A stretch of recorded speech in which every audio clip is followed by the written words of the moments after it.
नमस्ते दोस्तों, मैं आपका दोस्त अमित। आप सबका मेरे YouTube चैनल में बहुत बहुत स्वागत है। आज हम बात करेंगे होलसेल सॉफ्टवेयर के बारे में। वैसे हमने इससे पहले रिटेल के बारे में बहुत सारी चीज़ें बात की है, सॉफ्टवेयर कैसे होना चाहिए, क्योंकि उसमें ज़्यादा ज़रूरी है कस्टमर रिलेशनशिप मैनेजमेंट, इसके बाद डिस्काउंट कितना देना है और मतलब बाकी बहुत सारे मतलब कस्टमर ऑनलाइन कैसे परचेस करे एप्लीकेशन थ्रू, ये सारी चीज़ें हैं। तो वो वीडियो मैंने ऑलरेडी बनाया। अगर आपने रिटेल के बारे में, सॉफ्टवेयर के बारे में वीडियो नहीं देखा है तो ऊपर आई बटन पर लिंक प्रोवाइड की गई है, वो वीडियो देख सकते हैं। लेकिन आज हम बात करेंगे होलसेल के बारे में। देखिए, होलसेल बिजनेस थोड़ा अलग है। यहां पे आप सप्लायर से मतलब मैन्युफैक्चरर से स्टॉक लेके आप रिटेलर को सेल करते हो। यहां पे B2B बिजनेस है, तो यहां पे आपको सॉफ्टवेयर कंपलसरी लेना है। रिटेल में एक ऑप्शन होता है लेकिन होलसेल में ऑप्शन नहीं है। तो अब पहले हम बात करेंगे आज कि कौन कौन से टूल्स आपको यहां पे जरूरी है, क्योंकि मार्केट में आपको कई सारे सॉफ्टवेयर मिलेंगे। अब आपको सॉफ्टवेयर कौन सा लेना है, इसके लिए मैं आपको सजेस्ट करूंगा कि पहले उनका डेमो ले, इसके बाद इनके सब्सक्रिप्शन चार्जेस देखे और कंपेयर करके उनके अगेंस्ट बेनिफिट कितने मिल रहे हैं वो देखें, ठीक है। और जो फंक्शंस है वो आपके लिए कितने यूजफुल है ये एक बार आप कंफर्म करें और फिर आप प्रोसेस करें सॉफ्टवेयर लेने के लिए। आज मैं आपको कुछ टूल्स के बारे में बताऊंगा जो आपके सॉफ्टवेयर में होने चाहिए, ठीक है।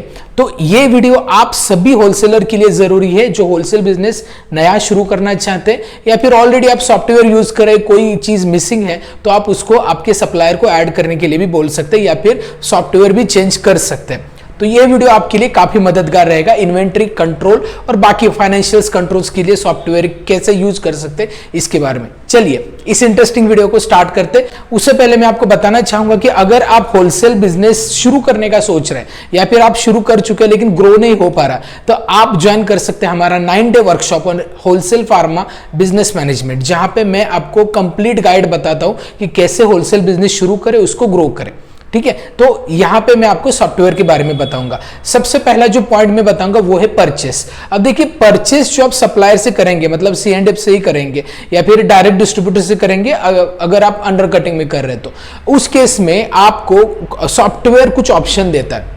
सबसे पहला ऑप्शन है कि based on your previous purchase के अनुसार वो ऑटोमेटिकली आपको एक वैल्यू देता है कि वो आपको परचेस करना चाहिए। ये आपके सॉफ्टवेयर में ऑप्शन होना चाहिए। नहीं तो उसमें और एक ऑप्शन है कि आप मिनिमम एंड मैक्सिमम स्टॉक का ऑप्शन लगा सकते हैं। मतलब मैक्सिमम स्टॉक अगर कितना लेना है और मिनिमम कहां तक जाना चाहिए, उसके लो गया तो वो ऑटोमेटिकली ऑर्डर में गिरेगा, ठीक है। तो ये चीजें होनी चाहिए। अदरवाइज ओनली शॉर्ट आइटम्स, मतलब ओनली आपके सॉफ्टवेयर में कौन से ऐसे प्रोडक्ट्स है जो लो हो गए, मतलब लो क्वांटिटी में अभी अवेलेबल है और उसका परचेस करना जरूरी है, तो वही वो सिलेक्ट करेगा।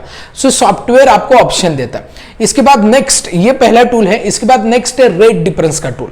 अब देखिए, होलसेल के जो कस्टमर होते हैं वो रिटेलर ही होते हैं क्या? नहीं, हॉस्पिटल्स होते हैं, इंडिविजुअल डॉक्टर्स होते हैं जिनका खुद का क्लिनिक है, डिस्पेंसिंग करते हैं, तो आप उनके रेट डिफर कर सकते हैं। रिटेलर के लिए अलग रेट लगा सकते हैं, हॉस्पिटल के लिए अलग, और इंडिविजुअल डॉक्टर के लिए भी अलग लगा सकते हो। तो जब आप एंट्री करेंगे किसी भी क्लाइंट की, मतलब आपके रिटेलर की या कोई भी हॉस्पिटल हो, तो वहां पे पूरा वहां पे कैटेगरी बताता है, तो कैटेगरी के अनुसार वो ऑटोमेटिकली रेट उनको मिल जाएंगे, ठीक है। इसके बाद ये एक इंपॉर्टेंट टूल है। इसके बाद नेक्स्ट है जीएसटी ऑटो होना चाहिए, मतलब आपको कहां पे एंट्री करने की कोई भी जरूरत नहीं होनी चाहिए। और मोस्ट इंपॉर्टेंटली ये सॉफ्टवेयर टैली से कनेक्ट होना चाहिए, जिससे क्या होगा ना कि टैली का पूरा रिपोर्ट आप सीईओ को दे सकते हो। अगर जीएसटी के रिलेटेड फाइलिंग करना, ये सारी चीजें जो लीगल कंप्लायंसेस है वो इजी हो जाएगी। इसके बाद नेक्स्ट है, जब भी आप परचेस करते हैं तो परचेस आपके अनुसार करेंगे, लेकिन आप सेल करते हो और किसी रिटेलर को मान लीजिए बल्क में मेडिसिन चाहिए, ठीक है, तो उस केस में आप वहां पे बारकोड भी लगा के डायरेक्टली, मतलब एक पर्टिकुलर बैच ही है, उनको 100 स्ट्रिप चाहिए, तो हर स्ट्रिप का बिल बना के देखोगे क्या? नहीं, आपको एक बारकोड लगाना है और डायरेक्टली एक बैच ही पूरी एंटर हो जाएगी, ठीक है। सॉफ्टवेयर में ये ऑप्शन होना चाहिए। इसके बाद नेक्स्ट है कि आपके रिटेलर को एक एडिशनल, मतलब आपने परचेस किया ऐसा एक मैसेज भी जाना चाहिए।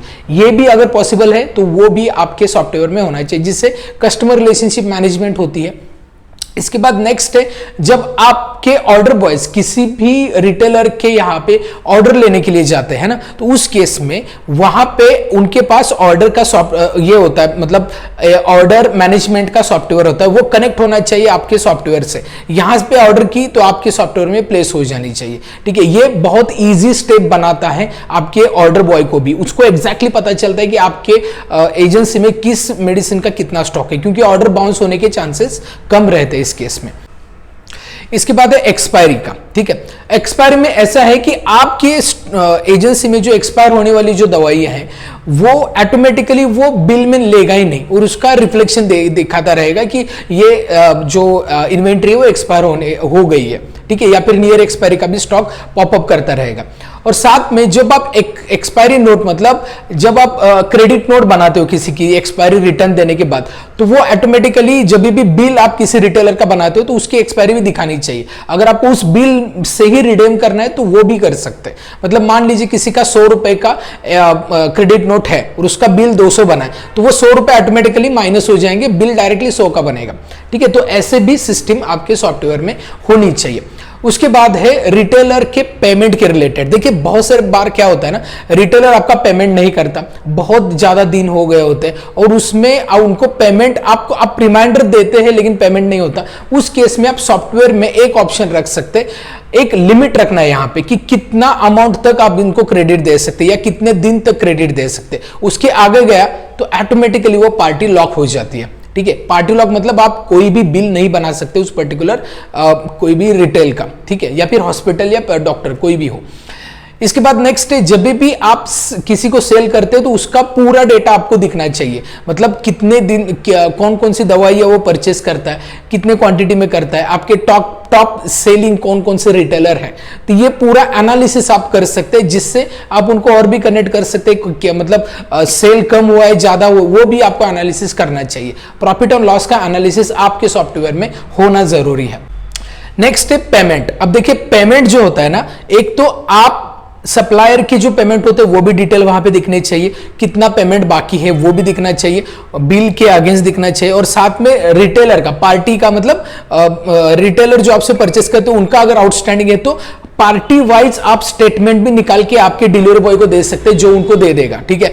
तो रिमाइंडर के लिए भी हो जाएगा, और साथ में आपको हर कोई मतलब ये दिखना चाहिए कि क्रेडिट पार्टीज कितनी है, उनका आउटस्टैंडिंग अमाउंट कितना है, क्योंकि मार्च एंड तक तो आपको ये नील करना होता है एनी हाउ, और टाइमली बेसिस पे आपको उसको रिकलेक्ट भी करना है, ठीक है। तो वो थोड़ा कंट्रोल होना चाहिए। आपको ओवर ड्यू भी अमाउंट हो जाएगी तो पेमेंट का बहुत ज्यादा इशू होता है, फिर पार्टी लॉक करने के बाद भी पेमेंट नहीं आता, तो उस केस में आपका काफी लॉस, मतलब काफी ज्यादा लॉस होता है इकोनॉमिकल। अब इसके बाद नेक्स्ट है कि रिपोर्ट्स दिखने चाहिए आपके सॉफ्टवेयर में, वो है जीएसटी रिपोर्ट दिखना चाहिए, sale purchase report, transaction report, okay, ये होने चाहिए।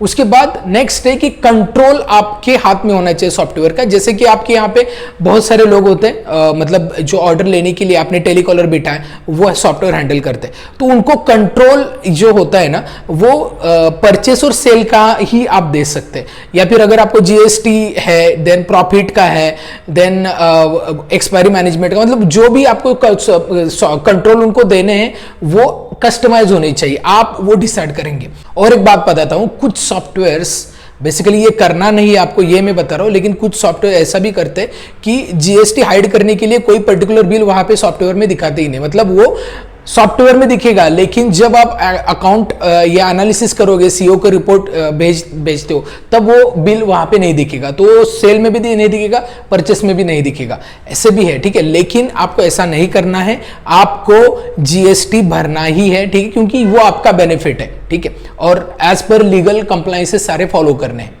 और लास्ट टैप ये होना चाहिए कि आपके यहाँ पे मतलब शॉर्टकट कीज होने चाहिए। बेसिकली शॉर्टकट कीज मतलब कंट्रोल एस सेव करने के लिए, कंट्रोल एन है एडिट करने के लिए, है ना, तो ऐसे टैब्स शॉर्टकट कीज होने चाहिए जो इजीली आप वहां पे ऑपरेट कर सकते हो। लेकिन साथ में बिलिंग में जो आपके एजेंसी का लोगो, आपका क्यूआर कोड पेमेंट करने के लिए, रेगुलेशंस वगैरह, ये सब आप यहाँ पे ऐड कर सकते हैं, ये भी सुविधा होनी चाहिए। और कभी भी कोई भी ऑन बिल भी आपको रेट चेंज करना है कभी भी करने की सुविधा होनी चाहिए, ठीक है। मतलब एट द टाइम अगर आपको उसकी नीड है तो वो आप कर सकते हैं, क्योंकि आफ्टर ऑल मतलब बहुत सारे होलसेलर क्या करते हैं, depending on the quantity rate fluctuate होता है, specially on the generics and surgicals, ठीक है। तो ये सॉफ्टवेयर में आपके होने चाहिए। अब सॉफ्टवेयर की कॉस्ट कितनी होनी चाहिए, तो वो डिपेंड है। कुछ सॉफ्टवेयर आपको 8,000 में होंगे, कुछ सॉफ्टवेयर 10,000, कुछ 15,000, कुछ 20,000। तो वन टाइम इंस्टॉलमेंट जो अमाउंट है वो कंपेयर कीजिए, एनुअल मेंटेनेंस चार्जेस है वो भी कंपेयर कीजिए, उनका डेमो देखिए, उनके रिव्यूज देखिए, अलग अलग कहाँ पे उनके सॉफ्टवेयर से वो कैसे ऑपरेट हो रहे, ठीक है। ये सारी चीजें देखने के बाद ही सॉफ्टवेयर सिलेक्ट करें, ठीक है। तो आई होप आपको ये वीडियो में सारी चीजें कनेक्ट हो गई है और उसके अनुसार आप अपने बिजनेस में सॉफ्टवेयर डेफिनेटली सिलेक्ट करोगे। तो ये सारी चीजें थी सॉफ्टवेयर के बारे में। लेकिन अगर आपको होलसेल बिजनेस सीखना है तो आप हमारा वर्कशॉप भी ज्वाइन कर सकते हैं, जो जल्दी ही शुरू हो जाएगा, ठीक है। डिस्क्रिप्शन में मैंने उसके पूरे डिटेल दिए। अगर आपको और जानकारी चाहिए तो डिस्क्रिप्शन में मैंने गूगल फॉर्म दिया, वो फिलअप करें, नहीं तो इस नंबर पर कॉल करके और जानकारी ले सकते हैं। इस वीडियो में इतना ही, मिलते हैं नेक्स्ट वीडियो में, तब तक बी हेल्दी बी हैप्पी।